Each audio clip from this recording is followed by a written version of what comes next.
जी बिस्मिल्लाहिर्रहमानिर्रहीम। आज जो हमारा टॉपिक है वो है conjugated molecules.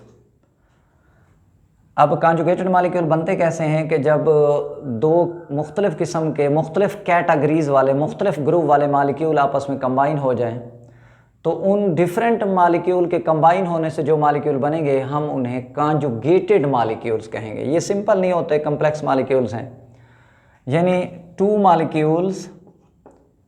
Molecules that belong to different categories। देखें, जिनका ताल्लुक मुख्तलिफ ग्रुप से हो, मुख्तलिफ कैटेगरीज से हो। तो ऐसे दो मॉलिक्यूल जिनका ताल्लुक डिफरेंट ग्रुप से हो, डिफरेंट कैटेगरीज से हो, अगर ये कंबाइन हो जाएं तो इनके कंबाइन होने से जी कौन से मॉलिक्यूल बनेंगे? Conjugated molecules. और ये कॉन्जुगेटेड मॉलिक्यूल की जो एग्जांपल हैं वो पहले भी आपने पढ़ी हुई हैं। फॉर एग्जांपल कि अगर कार्बोहाइड्रेट्स जी कंबाइन हो जाएं प्रोटीन के साथ तो इससे बनते हैं जी ग्लाइकोप्रोटीन्स। तो ये जो ग्लाइकोप्रोटीन है ये मोस्ट सेल सक्रीशंस, जो अक्सर सेल की सक्रीशंस हैं, सेल जो अपने रतूबतें खारिज करता है, एंजाइम खारिज करता है, वो सेल सक्रीशन असल में ग्लाइकोप्रोटीन है। और दूसरा आपने पढ़ा है कि ये सेल मेम्ब्रेन का अहम कंस्टिट्यूएंट है। इसी तरह कार्बोहाइड्रेट्स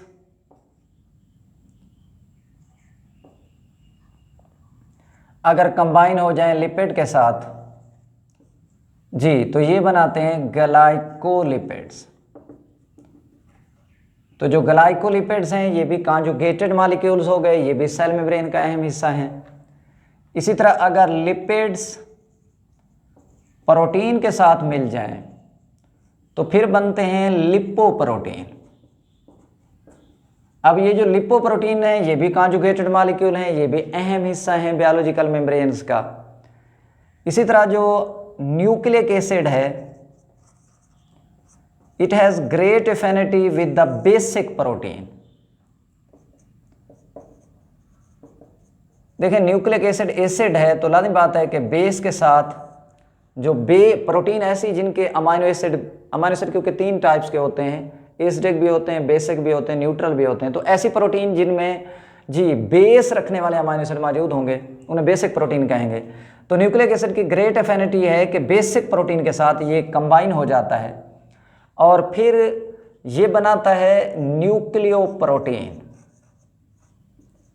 ये न्यूक्लियोप्रोटीन बनाएगा। न्यूक्लियोप्रोटीन के एग्जांपल है कि जब न्यूक्लिक एसिड या डीएनए कंबाइन हो जाए हिस्टोन प्रोटीन के साथ तो इससे बनती हैं न्यूक्लियोहिस्टोन। तो न्यूक्लियोहिस्टोन जो है ये कॉन्जुगेटेड मॉलिक्यूल्स हैं और ये कहाँ मौजूद होती हैं? In the chromosome of A nucleus. तो ये क्रोमोसोम्स के अंदर मौजूद है न्यूक्लियोहिस्टोन। इसका मतलब ये हुआ कि वहाँ ये 2 रोल अदा करेंगे। एक क्रोमोसोम को बनाते हैं यानी स्ट्रक्चरल रोल हो गया, दूसरा ये इन्वॉल्व है इन द जीन एक्सप्रेशन, तो ये इनका रोल हो गया फंक्शनल। तो ये न्यूक्लियोहिस्टोन स्ट्रक्चरल रोल भी अदा करते हैं और फंक्शनल रोल भी अदा करते हैं। स्ट्रक्चर किस तरह के क्रोमोसोम को बनाते हैं, फंक्शनल किस तरह के, they are involve in gene expression, कि ये जो जीन अपना इजहार करते हैं और उससे प्रोटीन बनती हैं तो उनमें भी इन्वॉल्व हैं ये न्यूक्लियोहिस्टोन्स। अच्छा, ये हमारा टॉपिक तो एंड हुआ।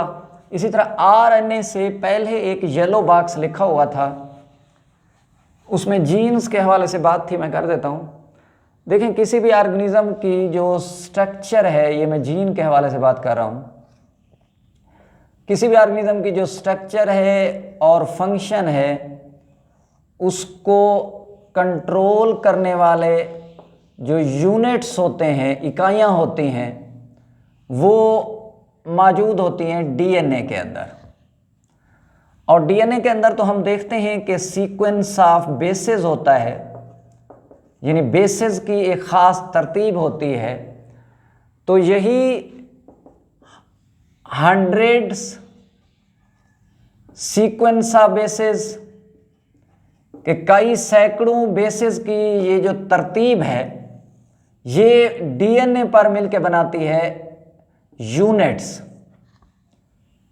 तो 100 सीक्वेंस ऑफ बेसेस मिलकर डीएनए पर यूनिट्स बनाएंगे, इकाइयां बनाएंगे, और इन यूनिट्स को हम नाम देते हैं जीन्स। तो इसका मतलब ये हुआ कि जीन डीएनए में मौजूद हैं। कैसे मौजूद हैं कि ये बेसेस की जो तरतीब है कई सैकड़ों बेसेस मिलकर एक जीन बनाएंगे।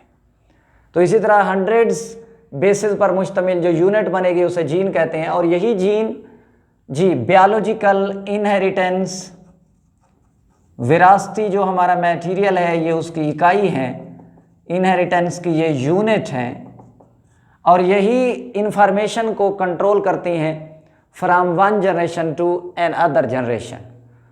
और अगर हम बात करें कि ये ई कोलाई जो बैक्टीरियम है हमारे इंटेस्टाइन में पाया जाता है, उसके डीएनए का जो डबल स्ट्रैंड मॉलिक्यूल है उनमें से हर स्ट्रैंड में, ईच स्ट्रैंड ऑफ डीएनए, दोनों के अंदर नहीं, हर स्ट्रैंड में 5 मिलियन बेसेस मौजूद हैं। दोनों में 5 मिलियन बेस पेयर होंगे।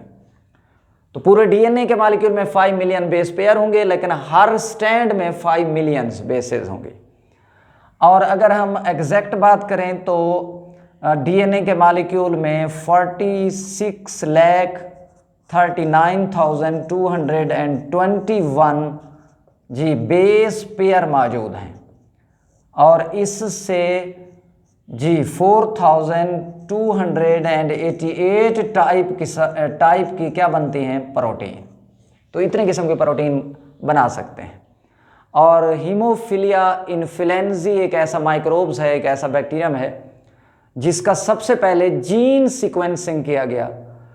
जीन सीक्वेंसिंग का मतलब होता है कि जीन के अंदर एक जीन है जिसमें 100 बेसेस हैं, उनकी नंबर और सीक्वेंस मालूम कर लेना कि यहाँ वो किस तरतीब में है, कि पहले ए है, फिर टी है, फिर सी है, किस तरतीब में है, क्योंकि ये सीक्वेंस हर जीन का स्पेसिफिक होता है।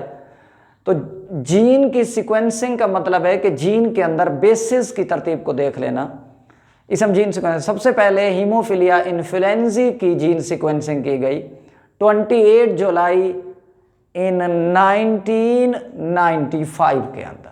अल्लाह हाफिज।